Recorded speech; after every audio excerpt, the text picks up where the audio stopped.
morning. My name is Anna Proctor, and I work at Bouchon Middle School as a sixth grade English teacher. And today we're going to be talking about how to make an inference. So we're going to start out with a video on making inferences on TeacherTube.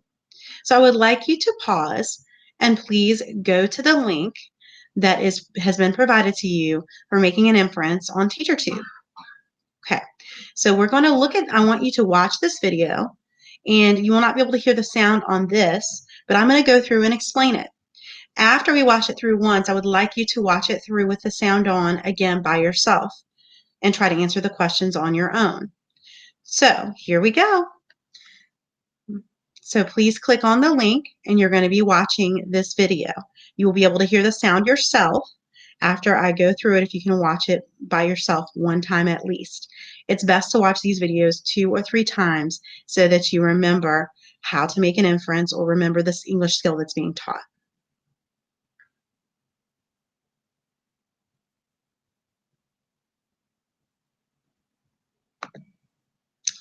So here we go. So there are these things called inferences. There are these things called inferences, and we're going to find out how to make an inference. Our learning targets. I can define inference. I can determine how to make an inference using text evidence. What is an inference? We make inferences every day. We just might not know it. We make inferences when we read a book, while we watch a movie. So if you are looking at this scene, the man is hitting his head with a laptop. So we need to make an educated guess using the clues in the picture like we would do from a text, using text evidence, to try to figure out what is going on and to try to make an educated guess using these clues, which would be making an inference.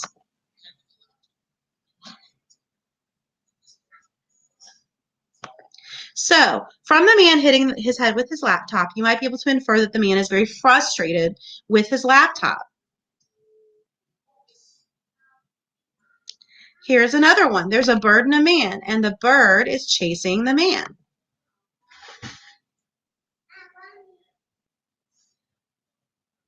You might be able to infer from the man running away from the bird that the man is scared of the bird.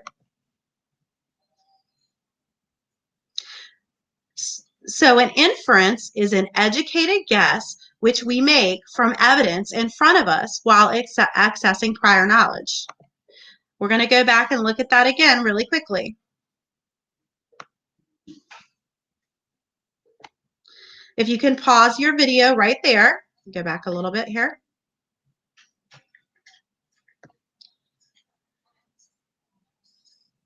So if you have your video going, if you can pause it there. An inference is an educated guess which we make from evidence in front of us while accessing or getting our prior knowledge or our background knowledge. Our prior knowledge is what we already know about the topic or subject. Okay, so that's really important. Your prior knowledge or what you already know about the subject plus the proof from the text, which is the evidence, equals making an inference. Again, prior knowledge is your background knowledge. The evidence from the text is the proof from the text or the clues from the text the author is giving you.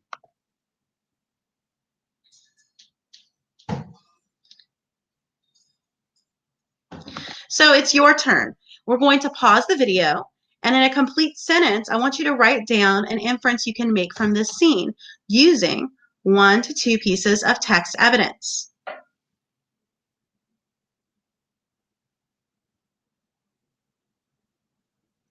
Okay, now that you've paused the video and had a chance to look at the picture and to write down an inference and your 1 or 2 clues from the picture or text evidence, pieces of text evidence that helped you make an inference, we can more than likely infer that the man listening to the girl's guitar music is frustrated or does not like the music.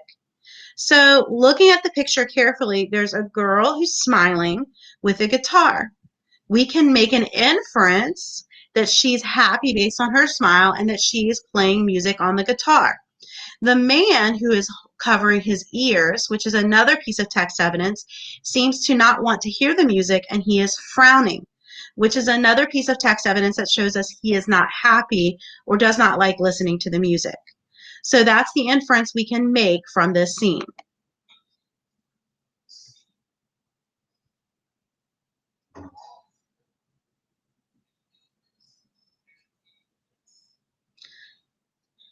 So always remember, an inference is an educated guess. Let's go back to that because that went a little bit too fast. Always remember, an inference is an educated guess we make from evidence in front of us while we access or get our prior knowledge, what we already know, our background knowledge. So to make an educated guess, to make an inference from text or pictures, you need to use clues from the text plus your prior knowledge. The clues from the text are called text evidence. Prior knowledge is also called background knowledge. So now that we've watched this video through one time, I would like you to pause and watch it through again on your own. It's going to be really important for you to know how to make an inference when we read our short story we're about to read. Okay, now that you've taken the time to do that, here we go. This story is called The Coverup. So if you go to the link that has been provided, you should be able to click on the Coverup for day 1, Making Inferences, Monday, the 25th of May. So here we go. The Coverup, Making Inferences. We're going to first, I have my students look at the title and make an educated guess as to what they think the story will be about. They need to make a prediction about what the story is going to be about based on the title. So it's called The Coverup. This could be about many things. One thing it could be about is covering something up, as in trying to hide something. Another thing it could be is literal, where you're actually trying to put a cover on something.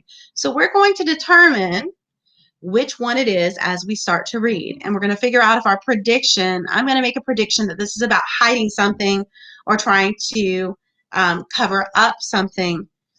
And we're going to see if that is correct as we read. Jerry tapped his foot impatiently, waiting for the dismissal bell. Remember, class, the final draft of your research paper is due tomorrow, Mrs. Howard reminded. Mrs. Howard continued giving reminders about the paper's formatting and content requirements, but Jerry stopped paying attention.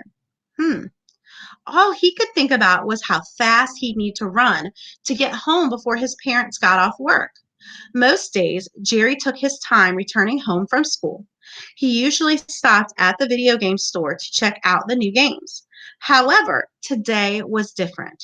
As soon as the final bell sounded, Jerry put on his thick, fur-lined coat, threw his sneakers into his backpack, and quickly laced up his snow boots. Nothing would stop Jerry from completing his mission. So we're not sure what his mission is yet, but there might be some clues here. The heavy snow from the previous night did little to slow him down. So he's got a fur-lined coat on, he has snow boots, and he is trying to hurry home. He's been told that he has a paper from his teacher that he needs to complete. Let's try to see what his mission is. He reached his driveway in record time and darted right towards the mailbox. As he flipped through the bills and other junk mail, he saw it, a stiff white envelope addressed to his parents from his school. That could be good or bad. He stuffed the envelope in his jacket and placed the rest of the mail neatly back inside the mailbox. After slamming the front door behind him, Jerry opened the envelope and pulled out a piece of folded green paper. He looked distraught as he scanned the information, not wanting to look at it any longer. Jerry quickly balled up the piece of paper and put it inside an empty cereal box sitting in the garbage. He then moved aside some trash and shoved the cereal box to the bottom of the can. Mission accomplished, Jerry thought, breathing a sigh of relief. With nothing in his way, Jerry tossed aside his backpack and flipped on his gaming system. Okay, he was already a level 65 dungeon warrior, and he wanted to get to level 70 by the end of the night. Jerry sat in front of his TV screen for several hours, only taking short breaks to reload on energy drinks. Those are not healthy. Finally, at approximately 3 in the morning, Jerry did it. He reached level 70. He wanted to be excited. It's 3 in the morning, and he's been playing this game for hours, but he was dizzy and had a headache. At this point, he didn't even have enough energy to change into his pajamas and crawl into bed. Instead, Jerry kicked his feet up on his unopened backpack and fell asleep in his video game chair. So it looks like we were right about this story being about someone trying to cover up something. So we could probably make an educated guess that what Jerry received in the mail that was supposed to go to his parents was something he didn't want his parents to see, possibly a report card possibly a report card, possibly a report card with grades on it, or it could be another letter to his parents about his grades. So as we continue, we need to go and look at our questions. As we read carefully through the questions, we're going to go back through and skim the story and find text evidence. We're going to look for 1 or 2 pieces of text evidence to help support our answer. So for question 1, in what season does this story most likely take place, and how do you know? We're going to look back at the story. There was a paragraph that mentioned Jerry having his snow boots on and his coat on. Let's see, which paragraph was that? Okay, 1, 2, here we are. This is our first real full paragraph. Mrs. Howard continued giving great reminders about the paper's formatting and content requirements, but Jerry stopped paying attention. All he could think about was how fast he'd need to run to get home before his parents got off work. Most days, Jerry took his time returning home from school. He usually stopped at the video game store to check out the new games. However, today was different. As soon as the final bell sounded, Jerry put on his thick, fur-lined coat, threw his sneakers into his backpack, and quickly laced up his snow boots. So there's 2 clues there as to what season it is. He's putting on his thick, fur-lined coats, putting his sneakers into his backpack, and lacing up his snow boots. Okay, and then in our second full paragraph, it talks about nothing would stop Jerry from completing his mission. If we go to the second sentence, the heavy snow from the previous night did little to slow him down. So what season do we have snow and we wear a fur-lined winter jacket with snow boots? It's probably winter. And we know this because of our 2 pieces of text evidence. Our first piece of text evidence is from our first full paragraph, okay, that Jerry is putting on his thick fur-lined coat, throwing in his sneakers into his backpack, and lacing up his snow boots. The second piece of text evidence that helps us make that inference is the second sentence in paragraph 2. The heavy snow from the previous night did little to slow him down. So now we're going to look at question 2. Why does Jerry want to get home before his parents, and how do you know? So Jerry has been assigned a paper to do tonight, and at first we might think his mission would be to complete the paper. However, it says that as soon as, let's go back to paragraph 2, nothing would stop Jerry from completing his mission. Let's see if this holds any clues. The heavy snow from the previous night did little to slow him down. He reached his driveway in record time and darted right toward the mailbox. As he flipped through the bills and other junk mail, he saw it, a stiff white envelope addressed to his parents from his school. He stuffed the envelope in his jacket and placed the rest of the mail neatly back inside the mailbox. After slamming the front door behind him, Jerry opened the envelope and pulled out a piece of folded green paper. He looked distraught as he scanned the information. Not wanting to look at it any longer, Jerry quickly balled up the piece of paper and put it inside an empty cereal box sitting in the garbage. He then moved aside some trash and shoved the cereal box to the bottom of the can. So he's trying to hide something. It could be a report card. It could be a note from school. We know that he wants to get home before his parents because of the text evidence. Okay, our first piece of text evidence that shows us Jerry wants to get home before his parents is the first sentence in paragraph 2. Nothing would stop Jerry from completing his mission. Okay, the heavy snow from the previous night did little to slow him down. So he darted right towards the mailbox. That's another clue. As he flipped through the bills and other junk mail, he saw it, a stiff white envelope addressed to his parents from his school. He stuffed the envelope in his jacket and placed the rest of the mail neatly back inside the mailbox. Okay, so then he looks distraught as he scans the information. Not wanting to look at it any longer, he balls up the piece of paper and puts it inside an empty cereal box sitting inside the garbage. He then moves aside some trash and shoves the cereal box to the bottom of the can. So we have two pieces of text evidence there that help us figure out that Jerry would like to get home before his parents. He normally goes to the video store to get a new video game, but today he didn't want to. We can actually find that in paragraph 1. It says you can skim paragraph 1 and go to the bottom. Jerry put on his thick fur-lined coat, threw his sneakers into his backpack, and quickly laced up his snow boots. Let's go one sentence before that, or two sentences before that. Most days, Jerry took his time returning home from school. He usually stopped at the video game store to check out new games. However, today was different. As soon as the final bell sounded, Jerry put on his thick fur-lined coat, threw his sneakers into his backpack, and quickly laced his snow boots up. We can also write down that as our second piece of text evidence, that nothing would stop Gary from completing his mission. He ran through the snow. The heavy snow from the previous night did little to slow him down, so he is trying to get through the snow as quickly as possible. There's some text evidence. He reached his driveway in record time and darted right towards the mailbox. So that shows us that he is in a hurry to get home before his parents. Usually he stops at the video game store. Today he didn't. So now what I want you to do is go back and you're going to look at not go back, but you're going to look at question 3. What do you think was in the envelope and how do you know? You're going to then read through the text again and you're going to try to figure out what was in the envelope based on text evidence. So you're going to give me your inference about what was in the envelope and use text evidence to back that up. I need you to list 1 to 2 pieces of text evidence for each question. So for number 3, you're going to get started on that one. Then I would like you to work on number 4 and number 5 on your own. We're going to go over the answers once you complete them. So please pause this video and work on numbers 3, 4, and 5. Again, you're going to go back and reread the story or skim the story, looking for text evidence or clues from the text and using your prior knowledge, also known as background knowledge, to try to make an inference to answer the question. You also need to provide 1 to 2 pieces of text evidence to back up your answer. Please pause this video now to do this.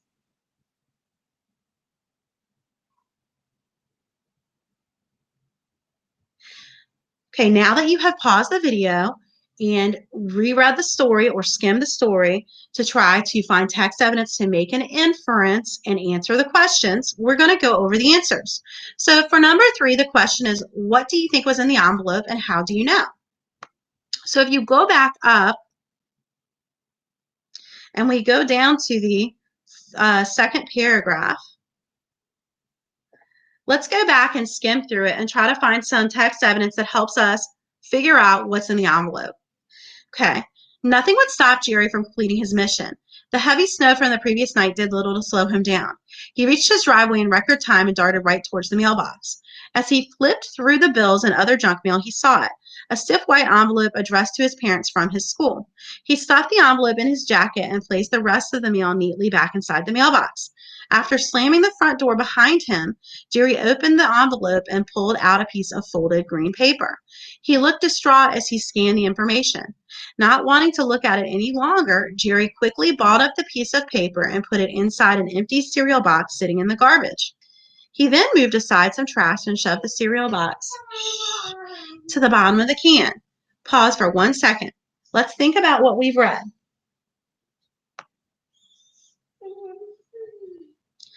So, based on the text evidence that Jerry wanted to get home as quickly as possible, that he gets the envelope out of the mailbox and stuffs it in his jacket pocket, slams the front door, opens the envelope, and reads it, looks distraught. Distraught means upset, and doesn't want to look at it any longer. And he balls up the piece of paper and puts it inside an empty cereal box and sitting in the garbage, and then moves aside some trash and shoves the cereal box to the bottom of the can. We can guess, since he wants to get rid of it and he's not happy, and he's hiding it from his parents, that it is probably his report card. So our pieces of text evidence are he wants to get home before his parents to get the letter or the report card that goes to his parents. He quickly takes it out of the mailbox while we're placing the rest of the mail. There's our another piece of text evidence. He goes into the house, reads the letter or the report card, and ends up frowning and being upset. He balls it up into a ball and throws it in the trash. Balls it up into a ball, puts it in a cereal box, and then throws that into the trash can at the bottom of the trash can. So those pieces of text evidence show us it's either his grades on his report card or a letter about something that is not good about school that he is not happy about. He doesn't want his parents to see it either, which is why he's throwing it in the trash. Okay, so for number 4, why do you think Jerry buries the paper in the bottom of the garbage can? Well, let's go back. You should have been able to figure out that Jerry, after slamming the front door behind him, if you go into back to paragraph 2, he looked distraught, or he looked upset. So you shouldn't have been able to figure out, but you should have been able to go back and reread and determine that Jerry was upset by what was ever in the letter. He also, by the grades on the report card. He wanted to hide it from his parents. So he quickly balls up the piece of paper and puts it inside an empty cereal box. He then moves aside some trash and shoves the cereal box to the bottom of the can. So more than likely, Jerry puts the paper in the bottom of the garbage can so that his parents won't see it. He wants to hide either his bad grades or a letter from the school from his parents. Using the clue that he quickly gets the envelope out of the mailbox, lets the other mail stay in there, reads the report card or letter, balls it up, gets a cereal box to hide it in, and puts it at the very bottom of the garbage can. He doesn't want anyone to find that. How do you think Jerry is doing in school? How do you know? Well, this is a good one right here. We probably think that Jerry is not doing well in school. And how we can make that inference is by the fact that he does not listen at all about his paper that's coming up. If you went back and you reread, you would see if you go back and you reread and you're in paragraph number 1, you see that it says Mrs. Howard continued giving reminders about the paper's formatting and content requirements, but Jerry stopped paying attention. There's one piece of text evidence. All he could think about was how fast he'd need to run to get home before his parents got off work. Most days, Jerry took his time returning home from school. So then if we skip down, it says Jerry to paragraph number 1, the first full paragraph. Jerry opened the envelope and pulled out a piece of folded green paper. He looked distraught as he scanned the information. Not wanting to look at it any longer, Jerry quickly balled up a piece of paper and put it inside an empty cereal box in the garbage. He then moved aside some trash and shoved the cereal box to the bottom of the can. When we go to the last, and he says mission accomplished, which is another piece of text evidence, Jerry thought, breathing a sigh of relief. So he's not happy about either the report card or the letter. Okay, so now we look at what his normal routine is. With nothing in his way, Jerry tossed aside his backpack and flipped on his gaming system. He was already to level 65 Dungeon Warrior, and he wanted to get to level 70 by the end of the night. Jerry sat in front of his TV screen for several hours, only taking short breaks to reload on energy drinks. Finally, at approximately 3 in the morning, Jerry did it. He reached a level 70. He wanted to be excited, but he was dizzy and had a headache. At this point, he didn't have enough energy to change into his pajamas and crawl into bed. Instead, Jerry kicked his feet up on the unopened backpack and fell asleep in his video game chair. So he did not complete the paper. Our piece of text evidence here, our second piece of text evidence, is that instead of working on the paper that's due the next day, after hiding his report card or letter from school, he stays up all night playing video games and drinking an energy drink until he gets to a level he likes, and then he falls asleep. He falls asleep onto his unopened backpack. Or no, he falls asleep in his video game chair. I apologize. He puts his feet up. If you look at the text, you have to always go back and reread the text to find the clues for the text evidence. Jerry kicked his feet up on his unopened backpack and fell asleep in his video game chair. So those are all of our questions from the Coverup. The next thing that I would like you to do, please, is to go and look at the link that has been provided for the next story we're going to be looking at.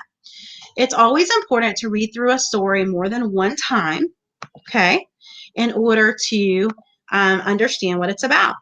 You read through it the first time. You make a prediction, then you read through it one time. You then need to go back through and read through it again, looking for text evidence. Read the questions carefully, go back and read each paragraph and look for text evidence. You can even number your paragraphs to make it easier for you. The next article we're going to be looking at in our second lesson on Tuesday is security buzz. The U.S. government trains bees to detect explosives. Thank you very much for joining me for this class. Have a wonderful day.